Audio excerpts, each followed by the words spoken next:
Hi guys, welcome to metaphysicmedia.com. So before I begin, we're going to talk about the Chinese Lunar Images showing remnants of an ancient civilization on the moon. And Richard C. Hoagland was the person I got the notes and information from, his ideas and thoughts. And I put in a nice, pretty informative article for everybody to read, and then I'll also read it here in the video. So if you want to buy that book, you can go to metaphysicmedia.com/dark-mission-the-history-of-NASA, which is NASA. Sorry for long URLs, but that's just how it works. Anyway, let's get started. Are we learning the truth about the moon?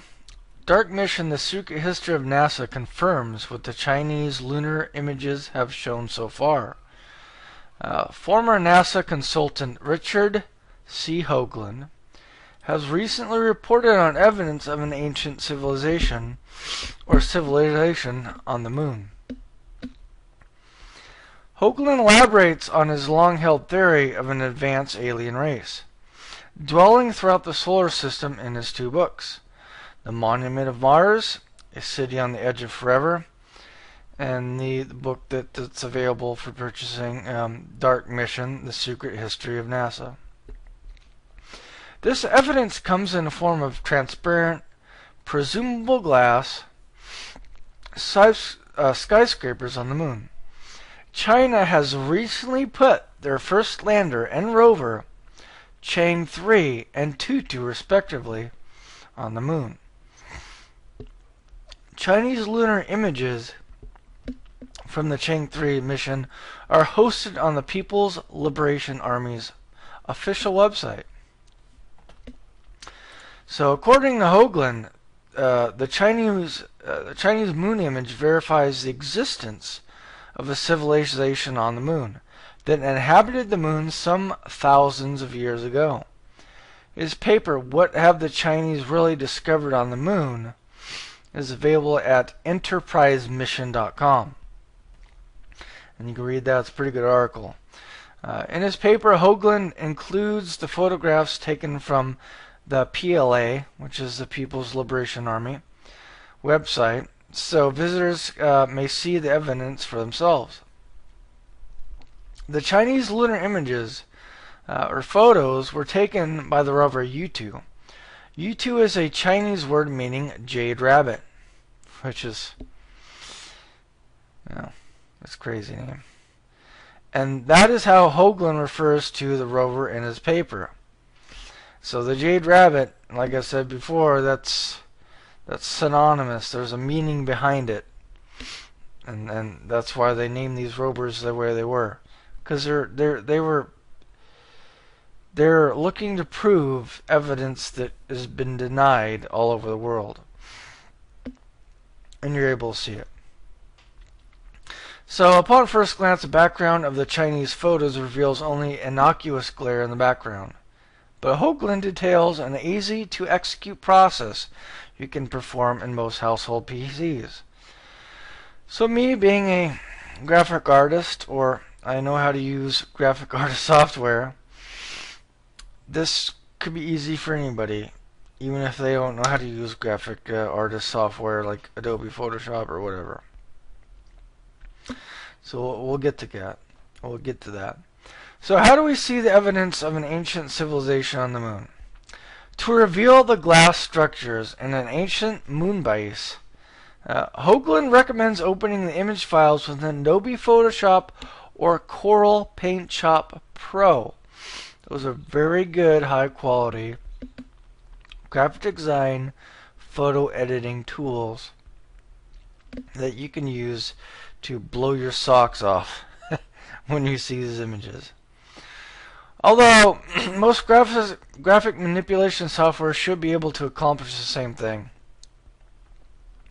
and you can try it if you have something other than 2. The feature needed to reveal the structure is called equalizes. Equalizing is a process which Hoagland describes as turning up the gain on the image. Equalize adjustments in all the various shades inside the photo toward an average intensity, meaning the dark spots in the image will now become lighter, and the light spots will become obviously darker. This is the only operation needed to reveal the structures in the photo.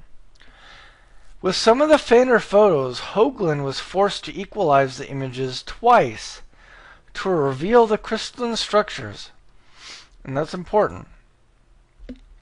These Chinese lunar images are just the beginning of the fantastic images / photos. More of them can be found on and explained in his book, Dark Mission: The Secret History of NASA, which you can go directly and buy the book at metaphysic-media.com/books/dark-mission-the-secret-of-NASA, which is NASA at the end.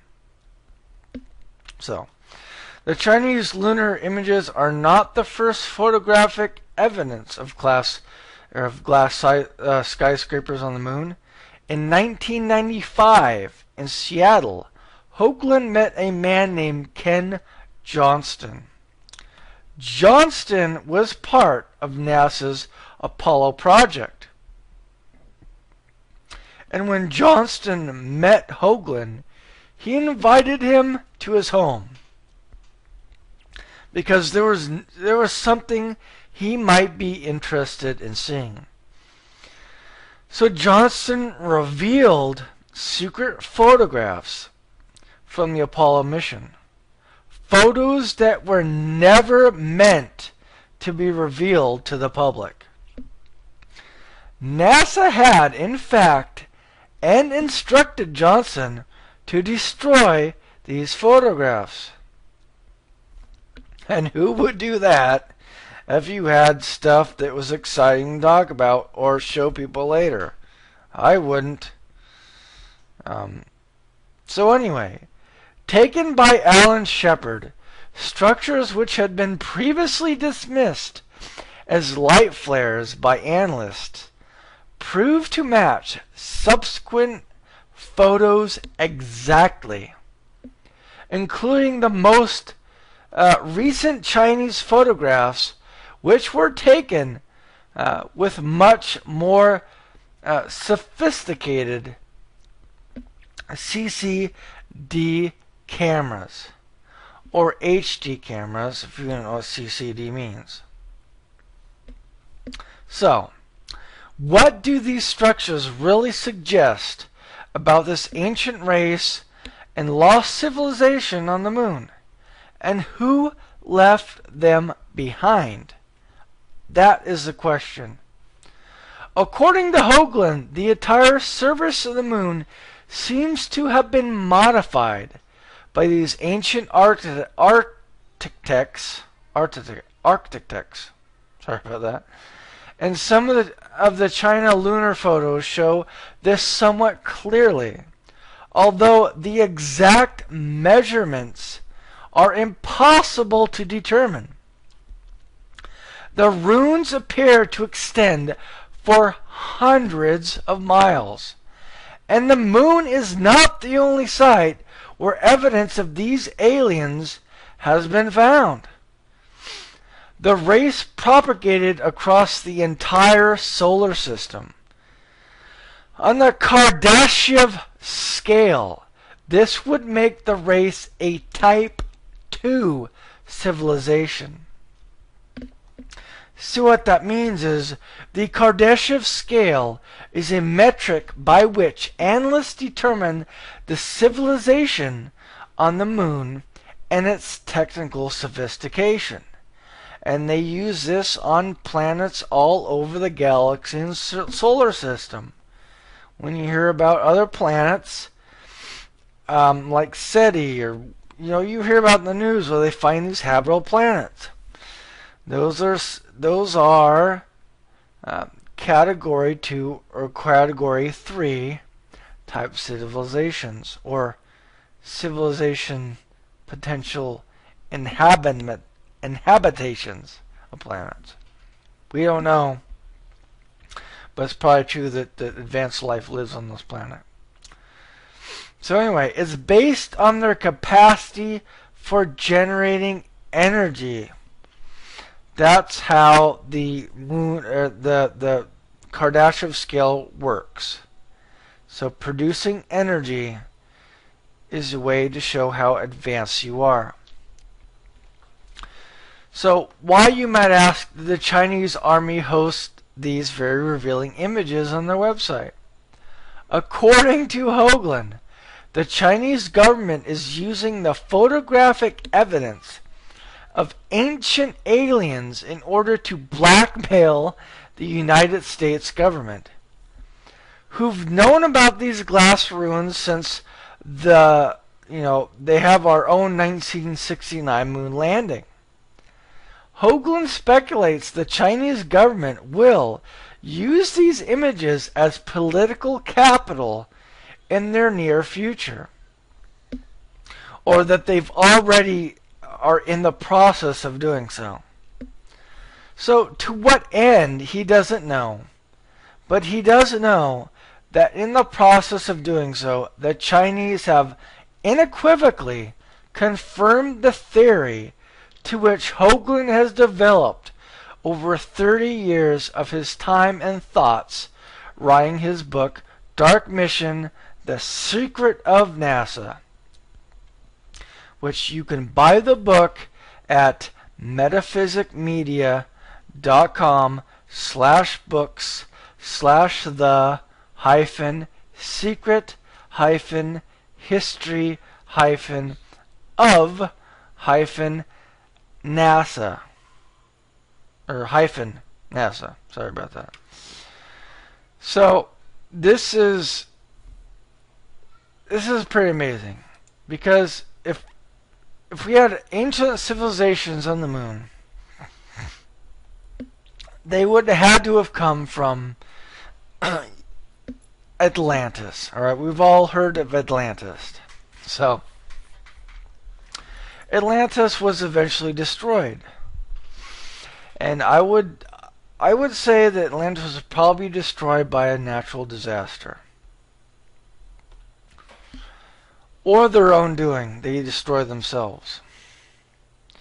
But what I can gather from Atlantis is they were very technologically advanced, but yet they had sophisticated architecture,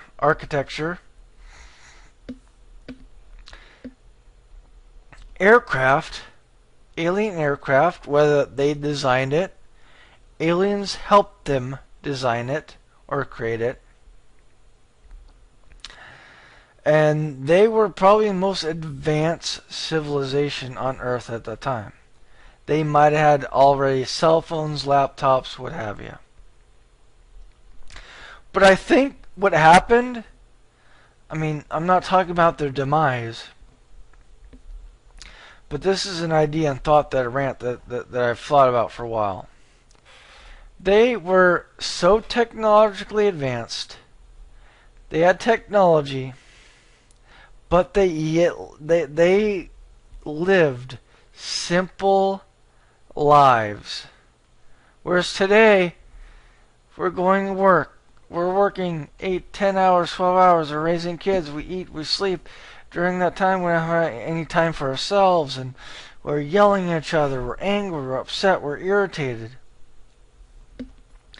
You know, what I think those Atlanteans learned before that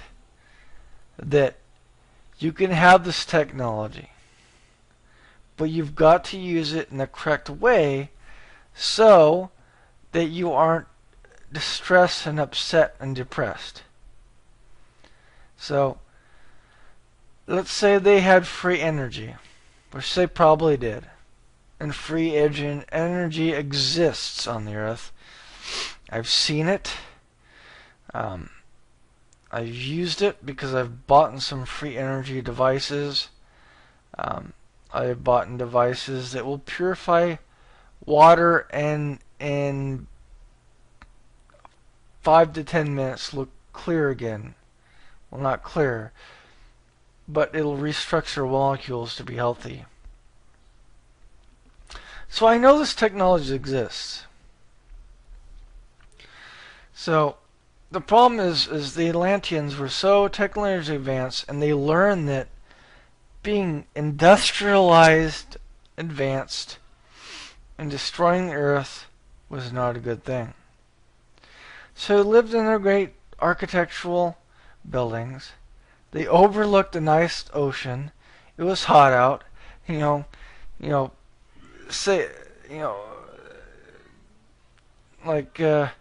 about grapes that were on like steel or aluminum wire across these houses on their deck, just growing and living, grapes everywhere, looking at the ocean. So that's why I think the thing is, I mean, these people, they knew that technology is a great thing, but they also knew that using that technology also meant that you could still live a simple, happy life and not live like we are today with technology rules. And to get that technology, you must always consume. And to consume technology, we'll never have enough time to consume the ideas and thoughts of that technology. And we want to use it all the time. You see people on their cell phones doing stuff all the time. We need to relax. I think the Atlanteans knew that. I mean, that's it for my rant, I think. I think I'll be done with that. You can talk to me on stream, or you can email me. You can comment down below here. You can comment and say, what's up? People who've read my videos and emailed me said they want me to get to the video right away and then talk about the fluffy stuff, thoughts and ideas afterwards. So which I'm doing. You don't want to stick around and listen to the beginning of the video talking about the website navigation, so I understand that. But now we're at the end, so I'm going to tell you how to navigate the site and the ideas and thoughts and stuff that you can contribute to the site, because I do a lot of research, I write notes, I write articles, I do podcasts, the video casts, all in one, and I'm only as good as everybody else's thoughts and ideas. I know a lot, but I'm sure the collective know a lot more than I do. So, you can go to the home button here if you're on webcast. If you're on the audio version, sorry, you'll just have to go to my website, and you'll probably know what I'm talking about once you get there. So home just takes you to the home webcast. No big deal. So the podcast is this webcast put into an audio version only. So you can't see what I'm doing, you can't see what I'm reading, but you can listen to it online or any smartphone device, whatever you desire. So the ability to subscribe is through email. This is the best way to do it because I like to give away free books. I like to give away free things. People listen to me, people supply us thoughts and ideas. I'll give stuff away for you. So basically, if you're on a Twitch chat or when I write a newsletter and I'm on my Twitch chat and I give you through email a specific code and I ask for, something like email code, if you have that code and you type it first, you win. You win a free book of whatever you want. It could be that topic, it could be any topic you want. You win a free book. and you can't beat that. Other than that, you'll receive an email once a month at the very least. And that just recaps a whole month's articles, YouTube videos, podcasts, ideas, comments, thoughts, stories that people submitted. I'll get to stories in a second. So email is a good way to subscribe. You subscribe through Facebook, so facebook.com/metaphysicmedia. You can do that way. I'm always on Facebook. I always post the articles and the videos on Facebook. You're welcome to comment, and I will respond to your comment if you are responsible with your comment, obviously. Some people like to have engaging comments. Some people like to input their own opinions. That I respect everybody's opinions, but anyway, I'm not going to talk about that anymore. So Facebook's a good way to get a hold of me and comment on my articles and videos and just thoughts in general. So Twitch TV /Metaphysic Media. So this is where I play video games every day. So you can watch the video, read the article, and you can comment and chat about it on Twitch TV. Because I'm live. I will answer everybody's chats within reason that I can if you go to this link. You can watch it embedded underneath live stream. You just can't chat. You'll have to go to the twitch.tv, their domain, to do that. So twitter.com/metaphysicmedia. Here you can follow me and you'll be able to see my articles. And then also when I go stream live, I will Twitch will automatically tweet a tweet. That's funny. That I am now streaming. So if you follow me on Twitter, you'll know when I'm streaming and also when I post an article. So that's not a bad thing. So YouTube, you can also reach me through YouTube, watch me on YouTube, get updated to the videos that I do with every single article, and comment on the video. Like I've always said, I don't have the best video or radio voice. I like to get the information out there, and if you don't like it, I'm sorry. But still love me anyway, please. Anyway, the other way is the stories. So we got the recent stories. So if somebody submits a story, you can hit recent stories and read their stories. I will also read people's stories as they come in on the Twitch TV chat. I will also share them occasionally on my videos, and I will always talk about the stories on my monthly newsletter. Now, if you want to submit a story, you saw an alien, you saw a ghost, you heard booms. Booms is like the big things these days, where you just walk around, you're in a house, and you hear this big boom. You don't know where it came from. It seems to be all around you. You look around, nobody's heard it, but you're on your side of the sidewalk, and somebody else is walking by and they hear it. You know, anything like that. We love stories. Storytelling. Everybody loves to tell a story. I'll read every single one. So I debate you to all you guys to send me one story on the thousands. And I will try my best to read every single one. I will post every single one now, so don't worry about that. So everybody can read the story that somebody else posts. You can comment it on stream, email, comments underneath them. It's good stuff. So the live stream that I've talked before is when I'm streaming live on Twitch, you can go here and there's an embed of my Twitch stream. You can't say anything, you can't chat, but if you just want to watch it there, you can. If you want to actually chat, you'll have to go to my actual profile and chat. There's numerous ways to do that. You can follow me on Twitch, which is a good thing to do because you can follow me whenever I go on Twitter, and you can chat, because you can't chat unless you logged in and you're following. And then contact us.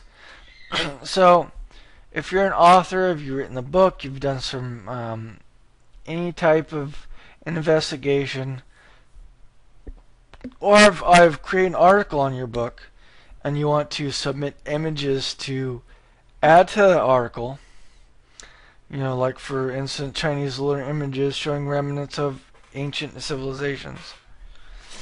So if let's say Richard Hoagland goes to my site and says, "Hey, I like your synopsis. I like your article you wrote.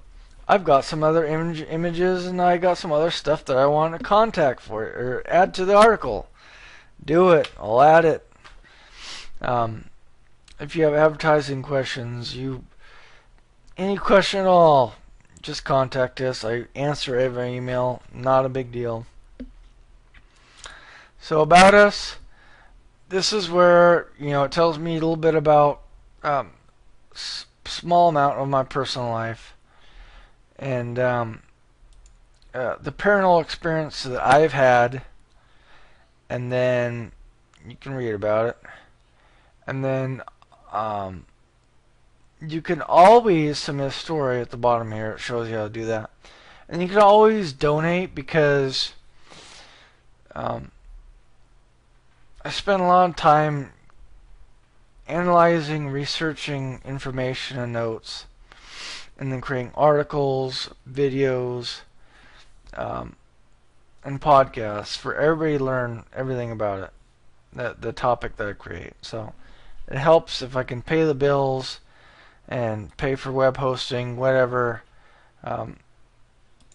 Biggest thing that I would like to do is be able to incur enough income from my site where I can do this full time and just sit there and research and write articles, or go out in the field and call people on aliens or crops, or anything like that. Call people, take their interviews down, write stuff on my own, and then have a big little report. Like Linda Moulton House is somebody who I want to be. She does that. She takes her time. She has people to contact. She writes her notes, and she comes to report. I want to be Linda Moulton House. So, without further ado, I think we'll wrap up this video. I mean, we've got. I think I've described everything that I can here on the navigation of the site. But you want to email and share your opinions, you can do that through comments. You can talk to me on Skype. Anything you want to do. You can buy the book. That helps me, by the way. You can buy the book, and or you can go to enterprisemission.com, because if you go to enterprisemission.com, you get real up-to-date, word from the mouth research from Richard Hoagland.